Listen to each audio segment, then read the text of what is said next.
हाय दोस्तों, good morning. कैसे हैं आप सब। आज हम इम्फाल के बारे में बात करेंगे। जैसा कि आप जानते हो, मणिपुर की राजधानी इम्फाल पर्यटन के नज़रिए से बेहद खास जगह है, जो हर साल इंडियन और फॉरेनर टूरिस्ट को अपनी ओर आकर्षित करता है। जैसा कि आपको पता होगा, इम्फाल मणिपुर का सबसे बड़ा शहर और आकर्षक स्थान है, जो कि अपनी हरी भरी वादियों और आकर्षक प्राकृतिक वातावरण के साथ इस शहर की खूबसूरती में चार चांद लगा देता है। आपको जान के आश्चर्य होगा कि इम्फाल को मणिपुर का संग्रहालय के रूप में भी जाना जाता है, जहाँ पर्यटकों को मणिपुर राज्य के बारे में जानने को मिलता है। देश की पूर्वी हिस्से में स्थित इम्फाल अंतिम सबसे बड़ा शहर है और छिपा हुआ स्वर्ग है, जिसे भारत का गहने के रूप में ख्याति प्राप्त है। तो दोस्तों, अगर आप इम्फाल का भी ट्रिप का प्लान बना रहे हैं तो बने रहिए इस वीडियो में, जिसमें हम आपको एक एक करके सारी बातों को विस्तार पूर्वक बता सकें। जिसमें हम जानेंगे कि इम्फाल कैसे पहुंचना है, कहाँ रुकना है, इम्फाल में खाने पीने की क्या व्यवस्था है और इम्फाल घूमने का सबसे उचित समय कौन सा रहेगा। इसके अलावा हम जानेंगे कि वहाँ पर कौन कौन से फेमस टूरिस्ट पैलेस हैं। तो दोस्तों, अगर आप बात करें कि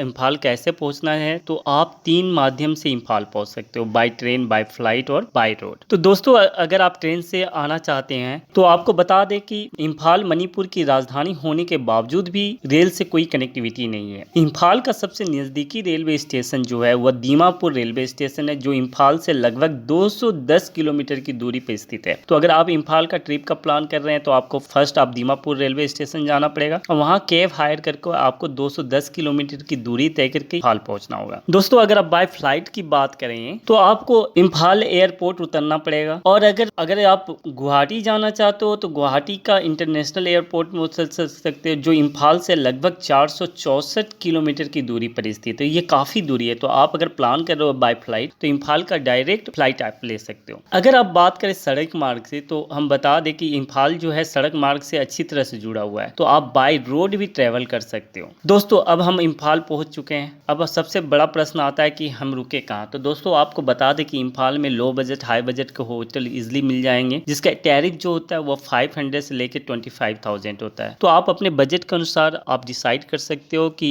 कौन सा होटल आपको चूज करना है। अब दोस्तों, चलिए बात करते हैं कि वहाँ खाने पीने की क्या व्यवस्था है। तो आपको बता दें कि वहाँ पर north Indian, south Indian, Chinese food, veg और नॉन वेज इजिली मिल जाएगा। तो आप वहाँ पर अपने फेवरेट फूड को चूज कर सकते हो। अब बात करते हैं कि बेस्ट टाइम क्या है। तो अगर आप इम्फाल घूमना चाहते हो तो आपको बता दें कि इम्फाल घूमने का सबसे बेस्ट टाइम जो होता है वो सितंबर से अप्रैल अच्छा माना जाता है। ऐसे तो आप साल में कभी भी जा सकते हो, बट बेस्ट होता है सितंबर से लेके अप्रैल का महीना। चलिए दोस्तों, अब बात करते हैं कि वहाँ पर कौन कौन से टूरिस्ट लोकेशन है जहाँ पर आप घूम सकते हो। तो सबसे पहला जो नाम आता है टूरिस्ट लोकेशन का, उसको कहते हैं लोकटक लेक। इम्फाल से लगभग 50 किलोमीटर की दूरी पर स्थित लोकटक झील दुनिया की एकमात्र तैरती हुई झील है और पूर्वोत्तर भारत के सबसे बड़ी ताजे पानी की झील है। इस झील को पहले सबसे खास बात यह है कि यह भारत की सबसे बड़ी ताजे पानी की झील है, जबकि दूसरी खासियत झील पर जैविक कचरे से बना एक द्वीप है, जो क्षेत्र में एकमात्र पर्यटक घर है। इसके अलावा झील में अन्य कई तैरते हुए द्वीप भी हैं, जो इस झील के प्रमुख आकर्षण बने हुए हैं। आपको बता दें, कुछ तैरते हुए द्वीप समूह इतने बड़े हैं कि उन पर कई रिसोर्ट भी बनाए गए हैं। तो आप सोच सकते हो कि ये लोकटक झील इतनी फेमस है, इतना खूबसूरत है कि यहाँ इसको तैरती हुई झील भी कहते हैं। यहाँ बहुत सारे रिसोर्ट्स बने हुए हैं जो तैरते रहते हैं। इसके बाद आप नेक्स्ट बना सकते हो कंगला किला। ऐतिहासिक रूप से सबसे महत्वपूर्ण किला के रूप में जाने जाने वाला कंगला किला इम्फाल का प्रसिद्ध पर्यटक स्थल में से एक है, जिसे आप अपनी इम्फाल की यात्रा में देख सकते हैं। यह पुरातत्व स्थल खंडरों में होने के बावजूद सफलता और युद्ध की कहानियों से भरा पड़ा है, जो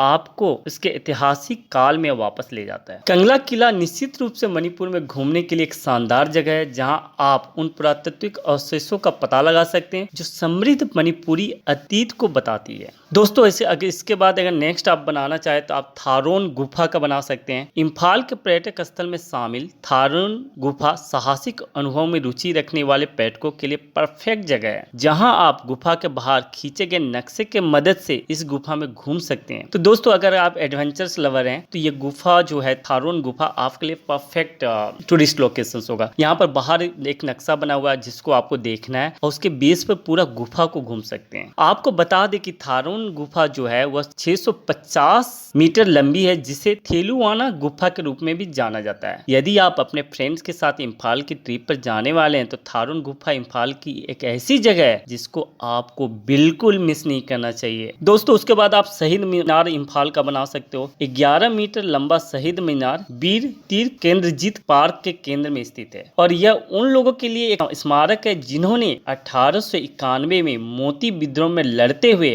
अंग्रेजों के खिलाफ अपनी जान का बलिदान दे दिया था। यदि आप इम्फाल की यात्रा पर हैं तो कुछ एकांत में समय बिताने और इन शहीद वीरों को श्रद्धांजलि देने के लिए यहाँ आप जा सकते हैं। उसके बाद दोस्तों नेक्स्ट है INA memorial Imphal. INA memorial Imphal का शहीद स्मारक है जिसका निर्माण उन सैनिकों को सम्मानित करने के लिए किया गया है जिन्होंने भारत के लिए अपना बलिदान दिया था। बता दें INA मेमोरियल को INA वॉर म्यूजियम के नाम से भी जाना जाता है, जहां स्वतंत्रता संग्राम में बलिदान देने वाले देशभक्तों की वस्तुएं देखी जा सकती है। इसे एक भारतीय राष्ट्रीय सेना के अनौपचारिक मुख्यालय के रूप में इस्तेमाल किया गया। तो दोस्तों ये सब थे फेमस टूरिस्ट प्लेस। अगर आप इम्फाल का ट्रिप का प्लान कर रहे हो तो आप जरूर जाओ, ये सब टूरिस्ट प्लेस को आप देखो, अपने ओपिनियन को शेयर करो। आज के लिए बस इतना ही। Thanks for watching.